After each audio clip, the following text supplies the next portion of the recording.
3 फरवरी 2022 budget के 2 दिन बाद मार्केट के स्थिति पे बहस करने का अच्छा समय। अब मार्केट में हो क्या रहा है, हमने पिछले 2-3 दिन में देखा कि धीरे धीरे ऊपर की तरफ चढ़ रहा है। बजट के दिन ऑफकोर्स थोड़ा इंट्राडे स्विंग्स आए नीचे की तरफ मार के फिर वापस ऊपर, मगर बहुत बड़ा स्विंग नहीं आया ऊपर की तरफ। तो इसमें क्या हो रहा है कि इसी अगर बहुत बड़ा स्विंग आता तो एक मोमेंटम बन जाता फास्ट पेस्ड रिकवरी का, बट हमेशा जरूरी नहीं है कि हर मूव ऊपर की तरफ तेजी से ही हो, मतलब 300 पॉइंट से हो। जो एक धीरे धीरे रिकवरी आती है उसमें भी एक स्ट्रेंथ बन जाता है, क्योंकि हर दिन जो है जो वीक हैंड्स हैं वो बेच के निकल जाते हैं और फिर नए जो स्ट्रॉन्गर हैंड्स हैं उस माल को खरीद के बैठ जाते हैं। तो ये एक ट्रेंड से स्ट्रेंथ आती है मार्केट में, बहुत ही फास्ट स्विंग्स। जैसे हम लोग अगर यूएस मार्केट की बात करेंगे, पिछले कुछ दिनों में बहुत ही फास्ट रिकवरी आई। ऑफकोर्स वो मार्केट नीचे भी काफी जोरों से गिरा था और बहुत फियर सेटल हो गया था, और उसी फियर से एक कवरिंग रैली आई है जिसमें वो 300 500 पॉइंट से यहां तक ऊपर आ गया। बट इसके आगे यूएस मार्केट के भी जो छलांग है, मैं चाहूंगा कि वो धीमे हो जाए। मतलब इस तेजी से अगर चढ़ता जाएगा तो जो बहुत ही फास्ट मार्केट्स होते हैं वो कभी कभी मंदी के दौर के सिग्नेचर होते हैं। मतलब एक साइन होता है कि भाई ये बहुत बड़ी तेजी का एनवायरनमेंट नहीं है, क्योंकि सुपर फास्ट मूव्स जो हैं मंदी में ज्यादा देखे जाते हैं दोनों की तरफ, मतलब नीचे की तरफ भी, और फिर वो रिबाउंड भी उसी स्पीड से आता है।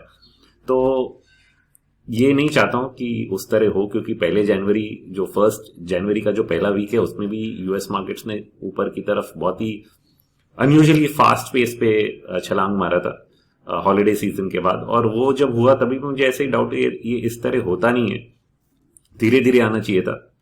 और उसके बाद बहुत ही स्ट्रांग सेलिंग आ गई यूएस के मार्केट में। तो सिमिलरली यहाँ अगर हम इंडिया में देख रहे हैं, इंडिया में ऑलरेडी 2 महीने की मंदी हो चुकी है, और जब यूएस में सेलिंग आई हम लोग बेसिकली ऑलरेडी नीचे की तरफ थे और वहां पे बेस बनाने लग गए। तो वो बेस बन चुका है और वहां से अगर हम लोग धीरे धीरे ऊपर की तरफ आ रहे हैं तो इसमें कोई बुरी बात नहीं है। इनफैक्ट ये अच्छा ही है कि जितनी नेगेटिविटी है वो हर लेवल पे ऑब्जॉर्व होती जाएगी। अब रही दूसरी बात जो बहुत ही डिस्कशन में आती है कि ये जो ओवरऑल मैक्रो सिचुएशन है ये क्या है, क्योंकि बजट में जो भी हुआ उसके बारे में तो मैं बोल ही चुका हूं कि ग्रोथ ओरिएंटेड स्टेप्स हैं, खर्चा पानी गवर्नमेंट कर रही है। उन्होंने बहुत जोरों से बहुत कुछ बोला भी नहीं, क्योंकि शायद इलेक्शन के टाइम नहीं चाहते रहे होंगे। बट ब्रॉडली सबको इतना समझ में आया कि इस इतने जितना ये स्पेंडिंग करने जा रहे हैं इससे अगले साल जो जीडीपी ग्रोथ है और उसका जो डायरेक्ट इम्पैक्ट अर्निंग्स पे है, तो अर्निंग्स ग्रोथ और जीडीपी ग्रोथ तो सॉर्ट ऑफ इंश्योर्ड है। क्या फर्क पड़ेगा कि कौन से सेक्टर्स इसमें पार्टिसिपेट करेंगे।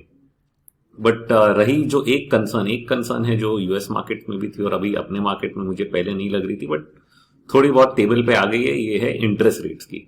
तो इंटरेस्ट रेट्स को लेके कंसर्न ये है कि अगर हम लोग खर्चा पानी ज्यादा करेंगे तो बोरोइंग भी ज्यादा होगी, और उस हिसाब से फिर रेट्स को थोड़ा एडजस्ट करना पड़ेगा।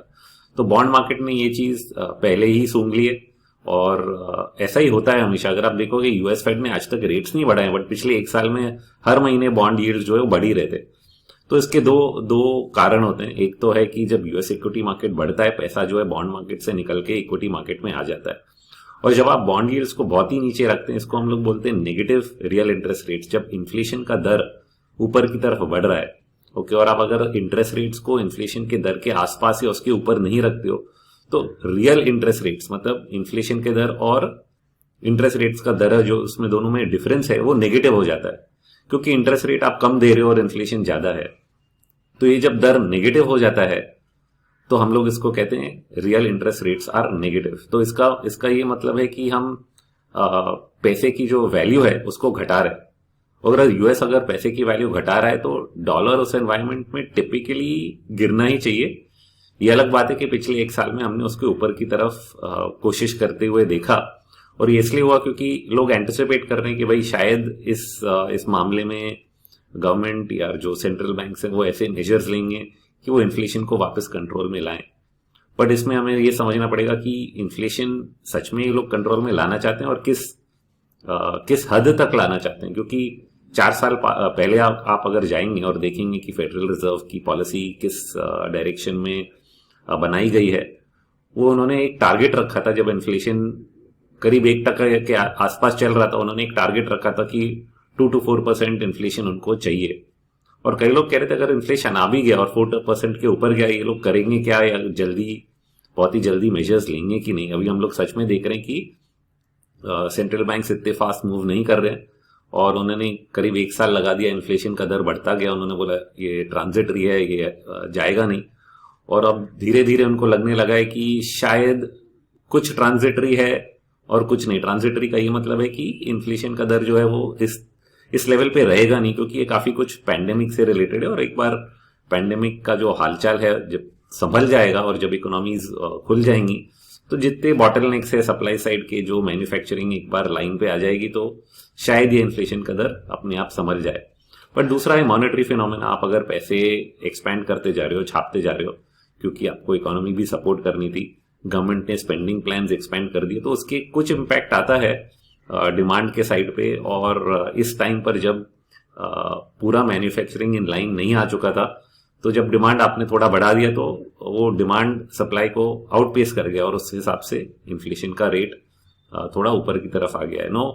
नाउ ये जब ऊपर की तरफ आ गया इन्फ्लेशन का रेट, तो हम इसको करें क्या। तो इसमें कुछ हद तक मॉनेटरी पॉलिसी का काम है, बट कुछ हद तक ये हमारे पैंडेमिक और जो बॉटलनेक्स क्रिएट हो गए हैं उनका काम है।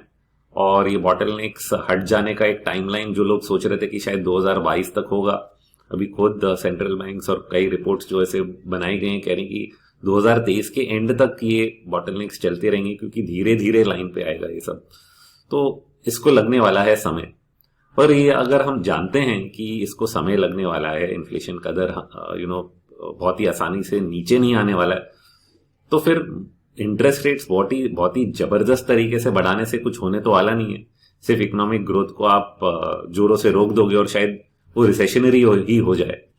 तो एक और डर बनेगा कि ये रिसेशनरी होगा कि स्टैगफ्लेशनरी होगा, क्योंकि स्टैगफ्लेशन में ये होता है कि ग्रोथ रेट आपका कम हो जाता है और इन्फ्लेशन का दर ऊपर की तरफ रह जाता है। तो हाई इन्फ्लेशन, लो ग्रोथ, इसको स्टैगफ्लेशन बोलते हैं। बट स्टैगफ्लेशन जो इकोनॉमिक टेक्स हैं, इसको पहले शुरू में काफी डिस्कार्ड कर देते थे, कहते थे दुनिया में एक ही बार हुआ है 1970s में यूएस में, ऐसा स्टैगफ्लेशन हमेशा होता नहीं है, और एक टेम्पररी फेज होता है इन्फ्लेशन ऊपर, जब रिसेशन होता है इवेंचुअली इन्फ्लेशन नीचे हो जाता है। तो ये स्टैगफ्लेशन है भी कि नहीं, सच में ये अलग ही इकोनॉमिक आर्ग्यूमेंट है। बट जरूर आप ये नहीं चाहते हो कि आप इन्फ्लेशन की झगड़े में इकोनॉमिक ग्रोथ को नीचे की तरफ लाके पटक दो। ये तो कोई नहीं चाहता है।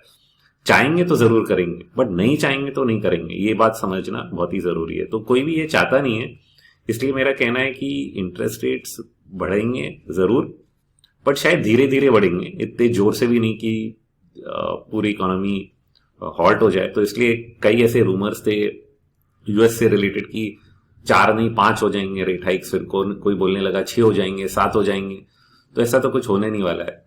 और अपने आप ही अगर आप देखेंगे पिछली मीटिंग तक आरबीआई ने बोला कि हम ग्रोथ को सपोर्ट करना चाहते हैं, और ये इन्फ्लेशन वैसा ही है जो टेम्पररी है। हमारे खुद के प्रोजेक्शंस जो हैं 4-5% से 6% से ज्यादा है ही नहीं। 6 तो उन्होंने बोला ही नहीं है, 5-5.5% के अंदर ही रहेगा, और फिर थोड़ा नीचे की तरफ second half of the year में आएगा।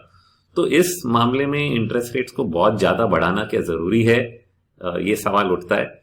और आप अगर इंटरेस्ट रेट्स बहुत ज्यादा बढ़ाते हो तो क्या होता है कि आपकी करेंसी पे भी इम्पैक्ट होता है। तो एक तरफ तो आपकी समझो कि कमोडिटी प्राइसेस, सबसे ज्यादा कमोडिटी प्राइस इन्फ्लेशन पे कौन सा जोर डालता है, वो है तेल का भाव।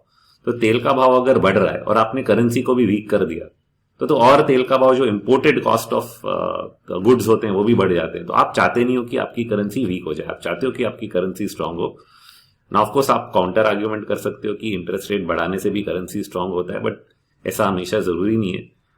इंटरेस्ट रेट जब आप बढ़ाते हो, बॉन्ड की प्राइसेस घटती हैं। तो ये बहुत वेरिड आर्ग्यूमेंट्स है। अगर आप चाहते हो कि फॉरेन मनी इंडियन बॉन्ड्स में आए, तो आप कौन से ट्रेंड को सपोर्ट करोगे? आप चाहोगे कि बॉन्ड के प्राइस बढ़े। अब बॉन्ड के प्राइसेस कब बढ़ते हैं? बॉन्ड के प्राइसेस तब बढ़ते हैं जब इंटरेस्ट रेट्स घटते हैं, मतलब बॉन्ड यील्ड्स कम होती हैं। ये नहीं जब बॉन्ड यील्ड्स बढ़ रही हैं। तो आज के तारीख में पिछले 4-5 महीनों से बॉन्ड यील्ड्स इंडिया में बढ़ ही रही थी, और ये इसलिए बढ़ रही थी कि कुछ हद तक जो इकोनॉमिक ग्रोथ हो चुका है, जो थोड़े बहुत इन्फ्लेशन के नंबर्स है, उसको मार्केट प्राइस इन कर रहा था। गवर्नमेंट ने ऑफकोर्स लास्ट ईयर भी एक्सपेंशनरी पॉलिसी रखा, ताकि उनका बॉन्ड बाइंग, मतलब उनका जो बोरोइंग है मार्केट से, वो बढ़ा ही दिया था उन्होंने, क्योंकि इकोनॉमी को सपोर्ट करना था कोविड के मामले में। अब इस साल भी उन्होंने सोचा है कि जरूर कोविड पूरी तरह तो नहीं गया है और इकोनॉमिक ग्रोथ को सपोर्ट करना जरूरी है, स्पेशली केपेक्स जो है उससे इंफ्रास्ट्रक्चर और जो इन्वेस्टमेंट रिलेटेड ग्रोथ है, तो कैपिटल गुड सेक्टर है, उसका जो पूरा एक साइकिल है उसको तो सपोर्ट किया है, जो कि मेरा भी एक एक्सपेक्टेशन था। कई और चीजें कर सकते थे शायद, जैसे मैंने बोला कि मिर्च मसाला डाल सकते थे।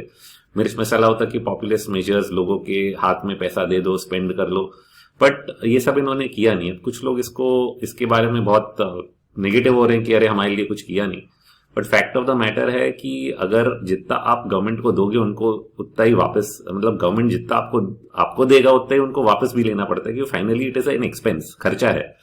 खर्चा करने के लिए पैसे चाहिए। अगर पैसे आप ज्यादा खर्च करोगे तो आपको ज्यादा मांगने पड़ेंगे, तो आपको टैक्स बढ़ाना पड़ेगा। तो ये मामला गोलमटोल है थोड़ा।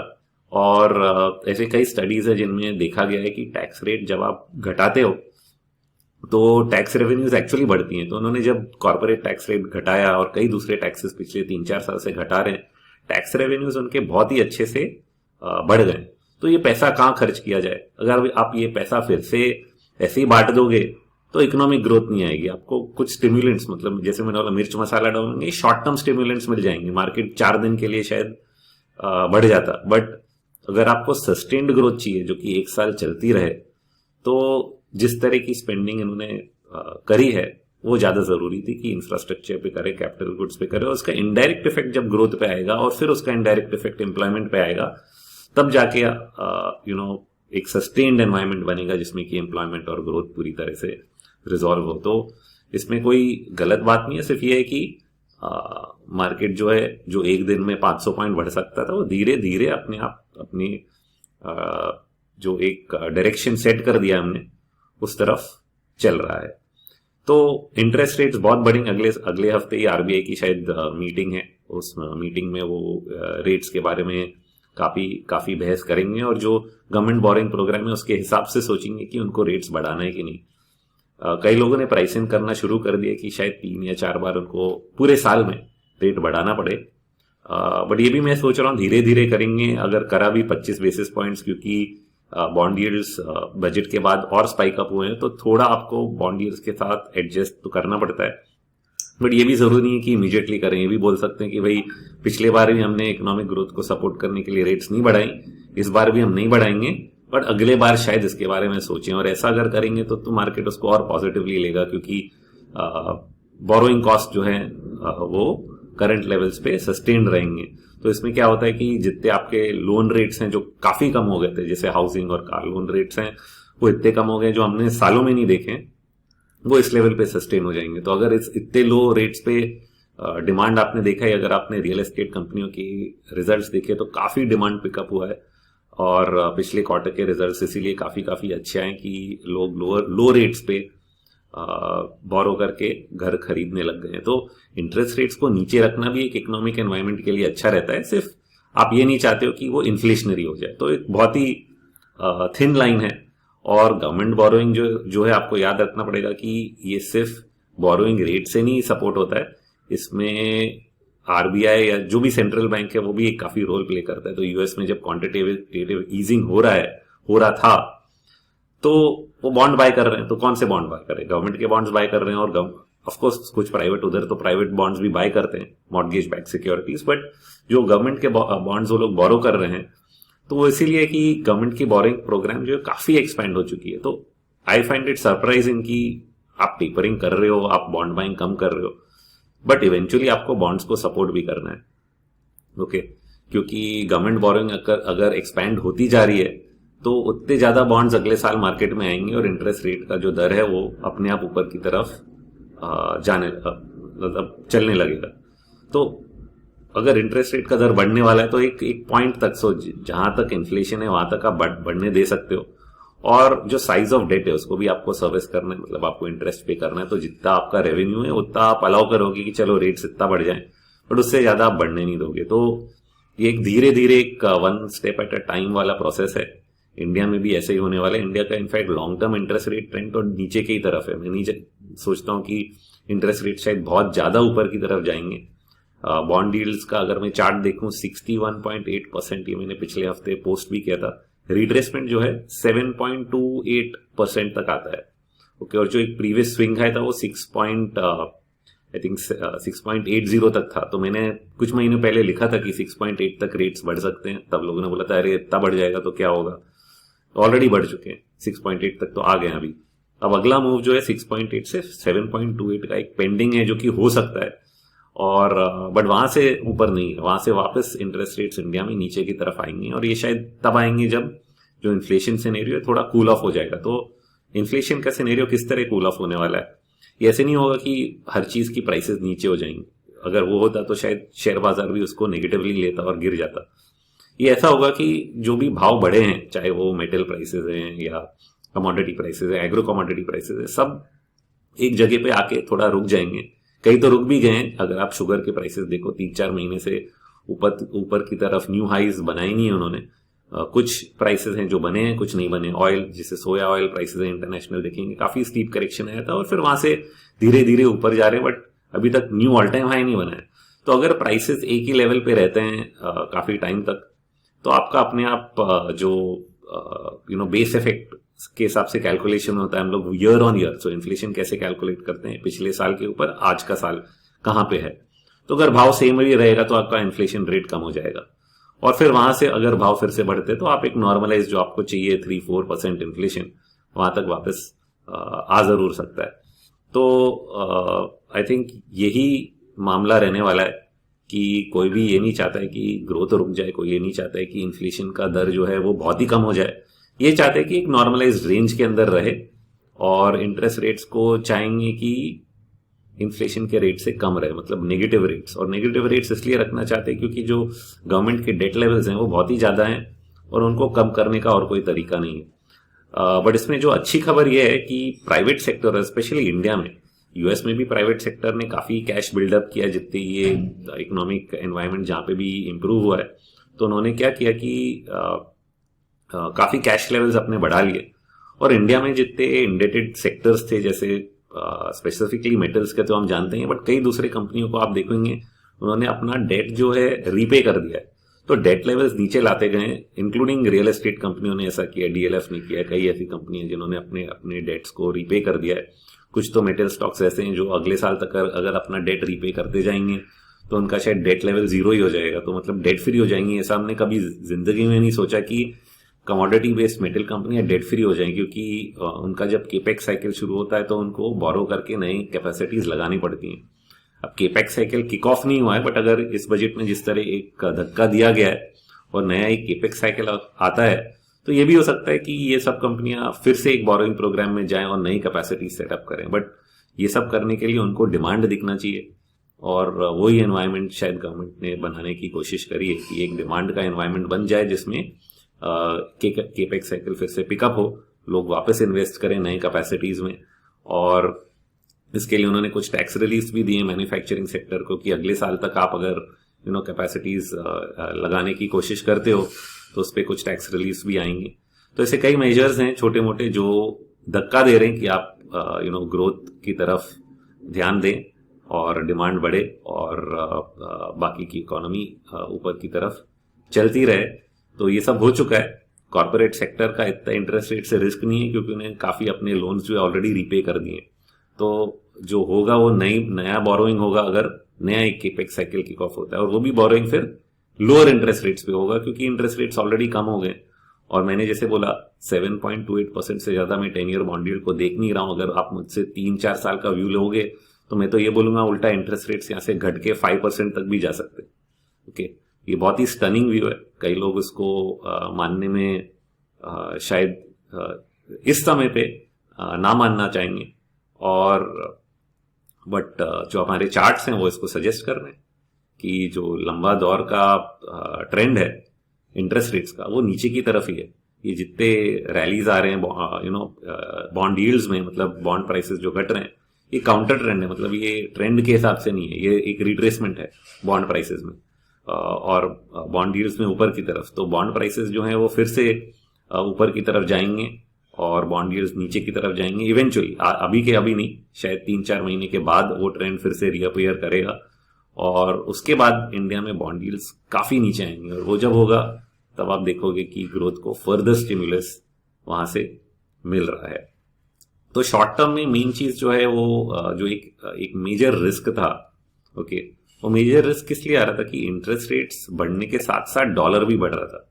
पिछले 4 दिनों में हमने ये देखा कि डॉलर इंडेक्स जो है उसने एक लास्ट स्पाइक किया, वो भी जो फेड पॉलिसी है उसके साथ साथ ही स्पाइक दिया, और वो स्पाइक में वो ऑलमोस्ट 97 के ऊपर निकल गया, 97-70 तक। आई थिंक 61% रिट्रेसमेंट आता था, उसको भी टच नहीं किया उसने, क्योंकि सेंटिमेंट जो है बहुत ही तेजी का बन गया। और उसमें जो ट्रेडर्स का एक सर्वे है, डेली सेंटिमेंट इंडेक्स, वो 92% ट्रेडर्स जो है वो बुलिश आ गए। तो ये काफी हाई रीडिंग है, 92, 93, 94% जो रीडिंग से हमेशा टॉप के ही आसपास आते हैं, और वहां से डॉलर इंडेक्स को हमने देखा है कि काफी शार्प रिवर्सल आया। और ये जो शार्प रिवर्सल है, मेरे सेंस में ये ट्रेंड रिवर्सल है। कुछ लोग आर्ग्यू करेंगे कि नहीं, dollar multiple times up down करके यहाँ पे कोई पैटर्न भी बन सकता है, जरूर बन सकता है।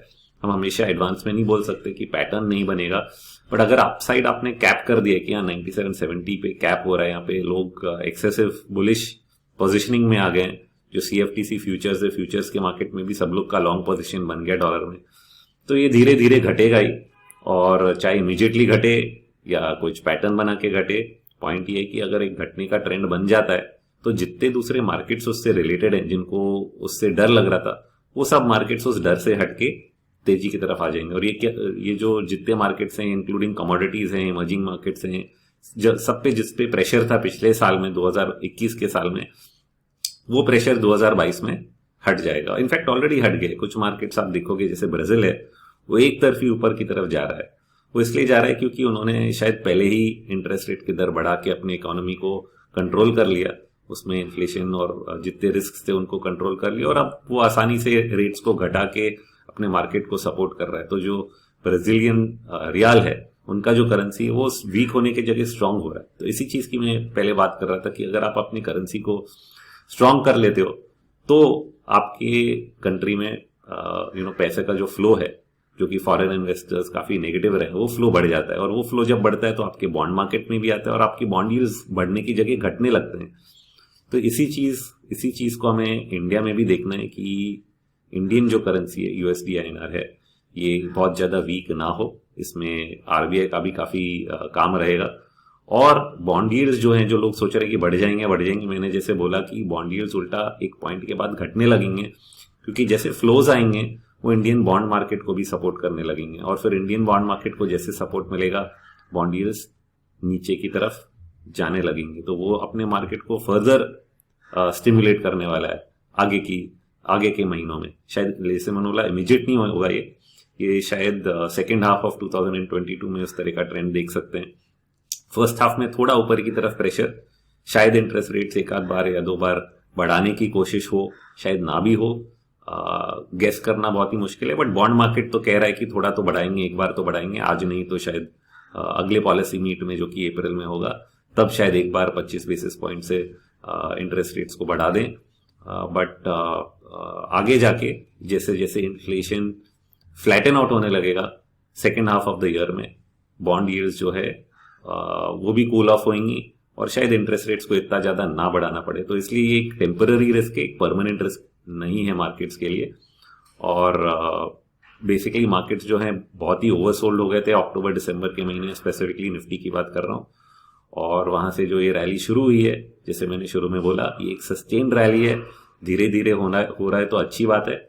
और मेरा सेंस है कि प्रीवियस जो ऑल टाइम हाई 18,600 के आसपास, उसको कभी ना कभी अगले 1 या 2 महीने में हम लोग जरूर निकाल देंगे। तो इसी से ये आज का मेरा मार्केट के बारे में डिस्कशन यहाँ पे खत्म होता है। अगले बार तक नमस्कार।